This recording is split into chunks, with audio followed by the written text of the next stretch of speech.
A taste of wisdom of St. John Chrysostom, who was the bishop of Constantinople and died in 407 AD.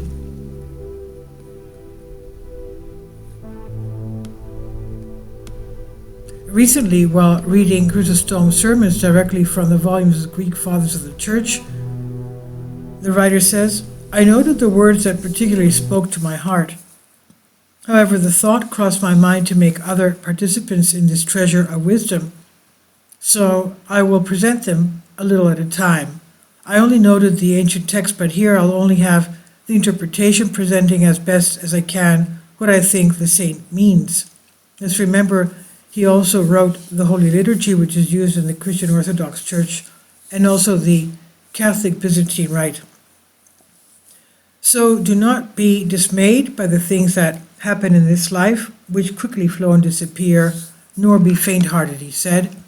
If God allows some to be in poverty and deprivation, he leaves them to correct their souls, because thus their choice becomes wiser.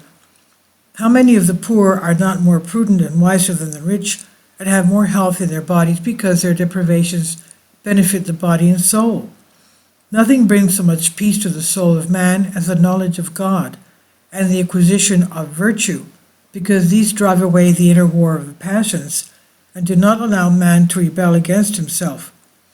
Whoever does not enjoy this peace in his soul, even if there is peace around him, even if no one fights against him, is more unhappy than those against whom the whole world fights.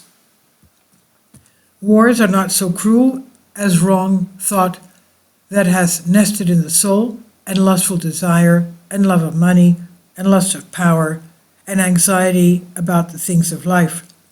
The soul is not harmed by so much by insults that are made from without, but by diseases that are born within it.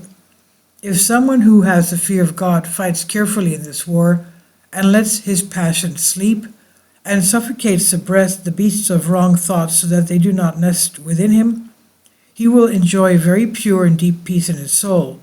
This is precisely the peace that Christ came to give us. He who has this peace does not fear not only barbarians and enemies, but also a devil. But he mocks the entire phalanx of demons and is more cheerful than all men, and neither feels pressure from poverty, nor from illness, nor is he troubled by human misfortunes that come suddenly, because his soul faces all of these with ease, since it is strong and healthy. The expression of the psalm, "On this I will lie down and sleep," which we say at night at dinner, means I will lie down to sleep concentrated on myself without being torn by 1,000 worries, nor thinking about what one or the other will do, without breaking into 1,000 pieces to save the whole world. With the hope of future goods, and with my expectations in you, God, I restrain all my passions. Let us not think that we suffer little harm when we associate with the wicked, but first of all, let us avoid them, whether they are women, friends, or anything else. If we do not do this, they will imperceptibly contaminate us every day, and we will gradually move away from virtue. Imitate the hermits, not by fleeing to the desert, but by creating desert conditions within the city. Notice God's care for us. He places their labors in this life so that they would be for a short time, while he places their rewards in the age to come so that they would be eternal. How easy are the commandments of the Church? What a difficulty it is to apply the commandment, "Whatever you want men to do to you, do so to them." Hating others is both unpleasant and tiring, while loving them is both pleasant and easy.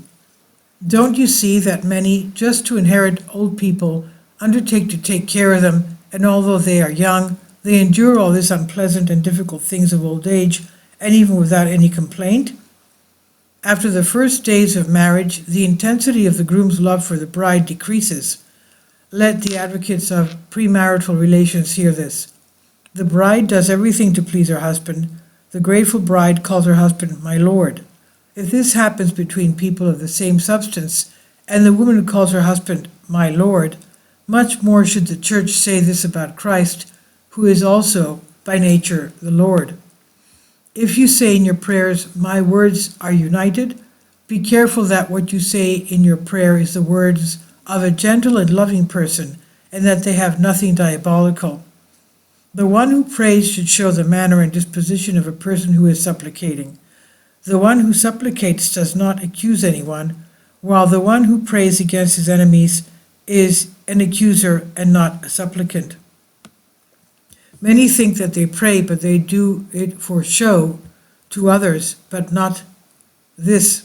I think it refers to Samuel's mother. She was abandoned to God, leaving all human things. So you sleep at the time when the sun rises and worships God, and do you allow nature to overcome you? If you were in front of the king, would you not tolerate an inferior to you to overtake you and worship the king first? Do you not know that just as the body is purified with water, so the soul is purified with prayer? So purify the soul before the body. We feel the near and the far because God is everywhere.